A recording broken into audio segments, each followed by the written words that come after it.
అందరికీ నమస్కారం. కలియుగ ప్రత్యక్ష దైవం అఖిలాండ కోటి బ్రహ్మాండ నాయకుడైనటువంటి ఆ శ్రీ వెంకటేశ్వర స్వామి మహాప్రసాదంలో కల్తీ చేయటమే కాకుండా చేసి మహాపాపం ఘోర అపచారం చేయటమే కాకుండా ఆ ఘోర అపచారాన్ని మహాపాపాన్ని ఉన్నటువంటి సత్యాన్ని శోధించాలని ప్రయత్నం చేసినటువంటి ఆంధ్రప్రదేశ్ ముఖ్యమంత్రి వర్యులు గౌరవ నారా చంద్రబాబు నాయుడు గారిని, అదేవిధంగా జనసేన పార్టీ అధినేత డిప్యూటీ చీఫ్ మినిస్టర్ అయినటువంటి గౌరవనీయులైనటువంటి పవన్ కళ్యాణ్ గారిని ఇవాళ దూషణలు చేసేటువంటి వ్యక్తిగతంగా వారి మీద చేసే దాడిని కృష్ణా జిల్లా జనసేన పార్టీ తరఫున, అవనిగడ్డ నియోజక జనసేన పార్టీ తరఫున తీవ్రంగా ఖండిస్తున్నాం. ఏదైతే national dairy development board NDDB చెందినటువంటి కాఫ్ ల్యాబ్ భారతదేశంలోనే అత్యున్నతమైనటువంటి పాల ఉత్పత్తుల యొక్క నాణ్యతను నిర్ధారణ చేసేటువంటి అత్యున్నతమైనటువంటి సంస్థ NDDBకి అనుసంధానమైనటువంటి కాఫ్ ల్యాబ్. ఆ కాఫ్ ల్యాబ్ అనేది 2024 సంవత్సరం జూలై మాసంలో ఇచ్చినటువంటి రిపోర్టు ఆధారంగా గౌరవ ముఖ్యమంత్రి వర్యులు చంద్రబాబు నాయుడు గారు, ఉప ముఖ్యమంత్రి వర్యులు పవన్ కళ్యాణ్ గారు ఆ రోజున ఏదైతే ఆ ల్యాబ్ రిపోర్టు ఆధారంగా తిరుపతి లడ్డు మహాప్రసాదంలో కల్తీ జరిగింది, అది యానిమల్ ఫ్యాట్ అవ్వచ్చు, వెజిటబుల్ ఫ్యాట్ అవ్వచ్చు అనేటువంటి ప్రకటన ఏదైతే ఉందో దానిలోని నిజాలు నిర్ధారణ చేయాలనేటువంటి ఆలోచనతో తదుపరి జరిగినటువంటి పరిణామాల్లో సుప్రీంకోర్టు వారు సిట్టుని ఏర్పాటు చేయటం, ఆ సిట్టు ఇన్వెస్టిగేషన్ చేసి ఛార్జ్షీట్ దాఖలు చేసినటువంటి పరిస్థితుల్లో తెలుగుదేశం పార్టీ వైసీపీ పార్టీకి చెందినటువంటి నాయకులు, గౌరవ మాజీ ముఖ్యమంత్రి గౌరవ జగన్మోహన్ రెడ్డి గారు నవ్విపోదురు నాకేంటి అనేటువంటి నిస్సిగ్గుగా చాలా దూషణకి గౌరవ ముఖ్యమంత్రి వారిని, ఉప ముఖ్యమంత్రి వారిని దూషణకు గురి చేసేటువంటి విధానాన్ని తీవ్రంగా ఖండిస్తున్నాం. ఏదైతే సిట్ రిపోర్ట్లో యానిమల్ ఫ్యాట్ లేదనేది ఎక్కడా కూడా చెప్పలా. ఈ రోజున సిట్ రిపోర్టు కేవలం రసాయనాల మిశ్రమంతో తయారు చేసినటువంటి ఒక రసాయనంతో తిరుపతి లడ్డు మహాప్రసాదాన్ని తయారు చేశారు. దానివల్ల తిరుపతి దేవస్థానానికి 250 కోట్ల రూపాయలు అవినీతి జరిగింది. 68.17 లక్షల కిలోల ఈ రసాయనాల మిశ్రమం ద్వారా 20 కోట్ల లడ్డూల్ని తయారు చేశారు అనేటువంటి ఒక నిజ నిర్ధారణ కమిటీ చేస్తే, అదిగో జంతువుల ఫ్యాట్ లేదు, పంది కొవ్వు లేదు, గొడ్డు కొవ్వు లేదు, ఫిష్ ఆయిల్ లేదు అనేటువంటి వాదన చేసేటువంటి వైసీపీ నాయకులారా ఒక విషయాన్ని గమనించండి. ఏదైతే NDDB రిపోర్ట్లో కానీ లేదు ఈ కెమికల్ మిశ్రమం ఏదైతే ఉందో మోనోగ్లిజరైడ్స్ అనేటువంటి ఒక పదార్థాన్ని వెజిటబుల్ ఫ్యాట్తో కానీ యానిమల్ ఫ్యాట్తో కానీ వీటిని 200 నుంచి 250 డిగ్రీల సెల్సియస్లో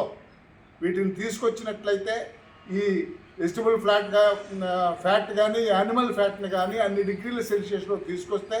మోనోగ్లిజరైడ్ తయారవుతుంది. దాంటే మోనోగ్లిజరైడ్లోనే వెజిటబుల్ ఫ్యాట్ కానీ యానిమల్ ఫ్యాట్ కానీ ఉంది అనేటువంటి విషయం చాలా స్పష్టమైనటువంటి విషయం మీరు గమనించే పరిస్థితిలో ఉన్నట్లుగా ఎవరికి అనిపించట్లా. ఆ మోనోగ్లిజరైడ్స్లో beta carotene, lactic acid, acetic acid ఈ 4 యొక్క సమ్మేళనంతో చేసినటువంటి రసాయన మిశ్రమంతో మీరు లడ్డూలకి ఉపయోగించారంటే మీ దృష్టిలో దోచుకో, పంచుకో, దాచుకో అనే సిద్ధాంతంతో ఏర్పడినటువంటి మీ ప్రభుత్వం గాలి, నీరు, మట్టి, మన్ను, ఇసుక, మద్యం, ప్రకృతి సంపదను, ప్రకృతి వనరులను దోచుకోవడమే కాకుండా దైవాల మీద కూడా, దైవ సంపదను కూడా దోచుకోవాలనేటువంటి మీ ఆలోచనతో కేవలం ఒక మతానికి చెందినటువంటి ప్రపంచవ్యాప్తంగా ఉన్నటువంటి కలియుగ ప్రత్యక్ష దైవమైనటువంటి శ్రీ మహావెంకటేశ్వరి యొక్క భక్తులకి వారి యొక్క భక్తుల యొక్క మనోభావాలను దెబ్బతీసే విధంగా, స్వామివారి యొక్క పవిత్రతను తగ్గించే విధంగా చేసేటువంటి మీ చర్యల్ని అక్కడ స్వామి గ్రహించమంటే మీరు 153 నుంచి 11కు వచ్చారనేటువంటి విషయాన్ని మీరు గమనించుకోవాల్సిందిగా కోరుతున్నాం. అంతేకాకుండా మీ దృష్టిలో నేతి బీరకాయలో నెయ్యి ఎట్లా ఉండదో, బందర్ లడ్డూలో బందర్ ఉండదో, అదేవిధంగా మైసూర్ బొండాలో మైసూర్ ఉండదో, కాకినాడ కాజాలో కాకినాడ ఉండదనేది తంతులాగా, బొంబాయి రవ్వలో బొంబాయి ఉండదనే తంతులాగా మీరంతా తిరుపతి లడ్డులో ఆవు నెయ్యి ఉంటే ఏంటి లేకపోతే ఏంటి, మన పబ్బం మనం గడుపుకోవాలనేటువంటి ఒక దుర్మార్గమైనటువంటి ఆలోచనతో ఈ రోజున ఆవు నెయ్యి లేకుండా, నెయ్యి అనేది లేకుండా ఒక కృత్రిమ రసాయన మిశ్రమం ద్వారా మీరు లడ్డూలు తయారు చేశారంటే ఏ విధంగా చెప్పాలంటే, మిమ్మల్ని ఒక దొంగని జడ్జి గారి ముందుకు తీసుకుని వెళ్తే ఆ జడ్జి గారు జడ్జి గారి దగ్గర ఎందుకు ఈయన తీసుకొచ్చారంటే ఈయన కోళ్ళు గొర్రెలు దొంగతనం చేశాడని వాళ్ళు చెప్తే ఆ ముద్దాయిని చూడంగానే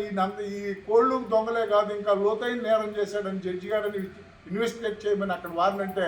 వాడు ఇన్వెస్టిగేట్ చేసి బంగారం డబ్బు దోసుకున్నాడండి ఈయనంటే ఆ దొంగ మొట్టమొదటి పెట్టినటువంటి కోళ్ళు గొర్రెలు దొంగని నేను కాదు, నేను నిర్దోషిగా తేలిపోయాననే మాట మాట్లాడుతున్నారు. చెప్తే బంగారం డబ్బులు దోసుకుపోయినటువంటి మహా దొంగతనాన్ని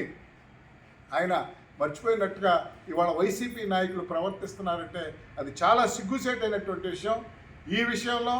భక్తుల యొక్క మనోభావాన్ని, సనాతన ధర్మాన్ని గౌరవించేటువంటి నాయకుడైనటువంటి పవన్ కళ్యాణ్ గారు మీద అవాకులు చవాకులు పేరేటువంటి వైనాన్ని తీవ్రంగా ఖండిస్తూ తిరుపతి లడ్డూలో ఖచ్చితంగా ఏదైతే ప్రమాణాలకు అనుగుణంగా ఈ రోజున ఐసీఎంఆర్ యొక్క ల్యాబ్ అనేది అది ఒక డీమ్డ్ యూనివర్సిటీకి చెందినటువంటి ల్యాబ్. ఆ ల్యాబ్ అనేది ఎన్డీడీబీ రిపోర్ట్ కాఫ్ ల్యాబ్ కన్నా కూడా చాలా స్వల్పమైనటువంటి సాంకేతిక ప్రమాణాలను కలిగినటువంటి ల్యాబ్. ఆ ల్యాబ్ ఇచ్చినటువంటి రిపోర్ట్లో మీరు తీసుకుని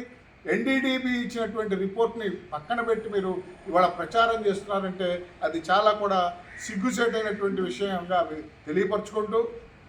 ఇది పవిత్రమైనటువంటి శ్రీ వెంకటేశ్వర స్వామి యొక్క భక్తుల యొక్క మనోభావాల్ని దెబ్బతీసి ఏదైతే ప్రపంచవ్యాప్తంగా ఉన్నటువంటి అఖిలాండ కోటి బ్రహ్మాండ నాయకుడి యొక్క భక్తుల యొక్క మనోభావాలతో ఆటలాడుకునేటువంటి మీ వైనాన్ని తీవ్రంగా ఖండిస్తున్నాం. మీరు చేసినటువంటి పనికి సిగ్గుపడవలసింది పోయి కేవలం రాజకీయ ప్రేరేపితమైనటువంటి విధానాలతో ఈ రోజున మీ యొక్క కార్యక్రమాలని మభ్యపరచుకుంటాకి ఈ యొక్క దుష్ప్రచారాన్ని మానుకోవాల్సిందిగా మీకు విజ్ఞప్తి చేస్తూ, ఖచ్చితంగా కూడా ఈ మహాఘోరంలో, ఈ మహాపాపంలో పాలు పంచుకున్నటువంటి అందరికి కూడా అఖిలాండ కోటి బ్రహ్మాండ నాయకుడు శిక్ష వేయటం తథ్యం. ప్రజలు దీన్ని చూస్తూ ఊరుకోరనేటువంటి విషయాన్ని తెలియజేసుకుంటూ ఆ మేరకు నడుచుకోవాల్సిందిగా కోరుకుంటూ సెలవు తీసుకున్నాం. జై హింద్.